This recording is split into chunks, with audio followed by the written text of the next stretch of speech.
Hello, good morning students. How are you all? I hope you all are doing well. Welcome to my YouTube channel and I am gonna teach you information technology subject code 402. So first subscribe my channel ताकि मैं जो भी new video डालूँ आपके पास जल्दी से notification पहुँच जाए और आप उसको देख पाएँ. So here I am going to start the first concept, which is communication skills. So the first question arises, what is communication?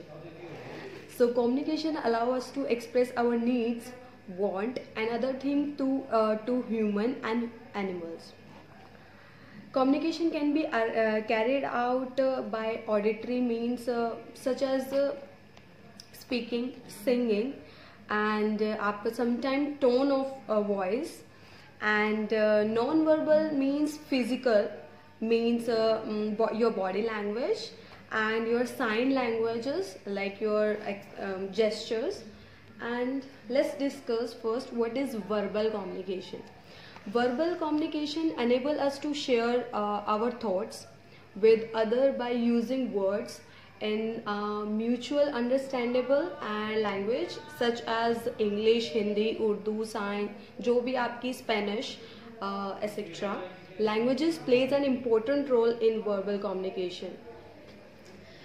So, in spite of various advantages of language-based verbal communication, including writing and oral communication, one of its disadvantages is that it is not an independent mode, as it is always depend on words of common languages for information shared between senders to receiver and receivers to sender.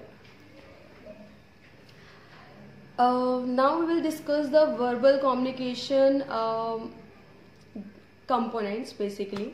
So first is listening. Listening is very important क्योंकि आप कोई भी communication करना चाह रहे हैं तो उसके लिए सुनना बहुत ज़रूरी है. अगर आप बोलते ही चले जाएंगे और सुनेंगे नहीं तो वो मिसकंसेप्शन होगा दोनों के बीच में, वो समझ नहीं पाएंगे कि आप क्या बोलना चाह रहे हैं और वो चीज़ वैलिड नहीं रहेगी. तो first listening is very important.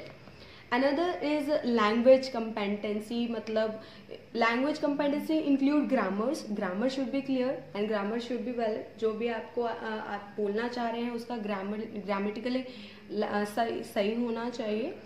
Next is vocabulary. Vocabulary strong होनी चाहिए. वोकैबुलरी मीन्स आपको अलग अलग तरह के वर्ड्स मीनिंग आपको डे टू डे लाइफ में कम से कम 10 नए वर्ड सीखने चाहिए जो मैं आपको सजेस्ट करूँगी. एंड आपको जनरल अवेयरनेस आपकी होनी चाहिए, जो मतलब कि अभी डे टू डे रूटीन में चल रहा है उससे रिलेटेड आपको सारी नॉलेज होनी चाहिए कि डे टू डे लाइफ में क्या नई चीज़ें आ रही हैं, किस पे क्या चर्चा हो रही है, वो सारी चीज़ें आपको पता होनी चाहिए एक कम्युनिकेशन करने के लिए. एंड डोमेन नॉलेज होनी चाहिए. डोमेन नॉलेज मीन्स आपको जनरल नॉलेज जो भी चीज़ें हैं जो डोमेन है, मतलब कि जो आपके एरियाज में जैसे आर्ट है, साइंस है आपका एंड आपका कॉमर्स, ये सब्जेक्ट्स हैं जो आप चूज करते हैं अपने एरिया में. Being well informed about the latest happening helps you to communicate with confidence. आपको अगर उसके बारे में नॉलेज है तो आप उससे कॉन्फिडेंसली आप उससे डिस्कस कर सकते हैं मैटर को किसी के भी साथ. तो this is very important. Next हम पढ़ेंगे नॉन वर्बल. एक हमने पढ़ा वर्बल, ठीक है, it's a communication, verbal communication. अब मैं आपको बताऊंगी नॉन वर्बल कम्युनिकेशन.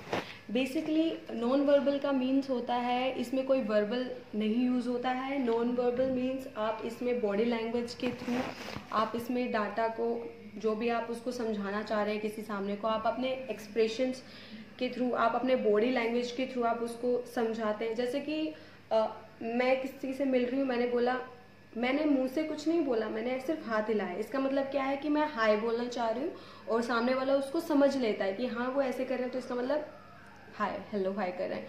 तो वो चीज़ जेस्चर के थ्रू होता है. एक मैंने मुंह से नहीं बोला हेलो, बस मैंने हाथ हिलाया और सामने वाले को पता चल गया क्या बोलना चाह रही हूँ.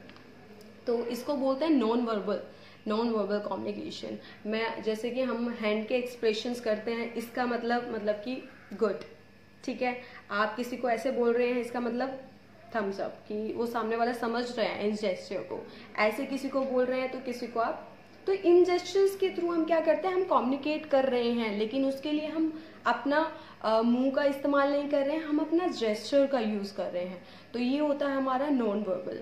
अब हम बात करते हैं विजुअल कम्युनिकेशन। जो हमारा विजुअल कम्युनिकेशन है, इसमें ना तो वर्बल आता है ना इसमें नॉन वर्बल आता है, और ऐसे बोले कि इसमें दोनों चीज़ें आती हैं, आप वो भी सोच सकते हैं। बेसिकली मैं कहना ये चाह रही हूँ, विजुअल कम्युनिकेशन का मतलब होता है जो आप देखकर समझ जाते हैं, किसी को कुछ बोलने की ज़रूरत नहीं पड़ती, किसी को कुछ एक्शन करने की ज़रूरत नहीं पड़ती। जैसे कि आप लोग ट्रैफिक में जाते हैं और आप लोग देखते हैं कि वहाँ पर साइन बोर्ड होते हैं सिग्नल्स के, तो आप उन्हीं को फॉलो करते हैं। कोई आपको बताता नहीं है कि यहाँ से लेफ्ट जाना है, यहाँ से राइट जाना है, यहाँ से यू टर्न करना है। वो साइन बोर्ड्स होते हैं जिनके थ्रू आप क्या करते हैं, आप समझ जाते हैं। तो वो उसको बोलते हैं विजुअल कम्युनिकेशन, देखकर समझना, कम्युनिकेट ईजिली करना। तो वो चीज़ होती है हमारा विजुअल कम्युनिकेशन। आई होप आप समझ रहे हैं। इसके बाद मैं आपको बताना चाहूँगी कि मैंने आपसे पहले भी डिस्कस किया हुआ है कि कम्युनिकेशन साइकिल क्या होती है। बेसिकली कम्युनिकेशन साइकिल मैंने आपसे डिस्कस किया हुआ है पहले भी। इसमें सेंडर होता है जो क्या करता है, डाटा को सेंड करता है, ठीक है। अपना जो भी उसका आइडिया है, जो भी वो डाटा सेंड करना चाह रहा है, जो उसके पास इंफॉर्मेशन है, मैसेजेस है, वो उसको भेजना चाह रहा है किसके पास, रिसीवर। रिसीवर हमारा क्या है, टारगेट।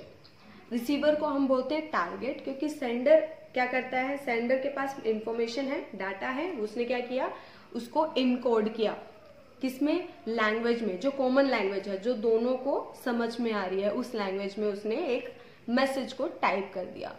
अब बेसिकली इसमें थर्ड चीज क्या होती है, इसमें कम्युनिकेशन चैनल होता है। कम्युनिकेशन चैनल क्या करता है, आपने जो मैसेज आपने सोच लिया मैसेज को कि ये मैसेज मुझे उसको देना है, किसके थ्रू आप वो मैसेज दोगे, वो मेन चीज होता है। आपको ईमेल करना है, फैक्स करना है, जो भी चीजें होती हैं वो बेसिकली आपका चैनल में आता है, कम्युनिकेशन चैनल में।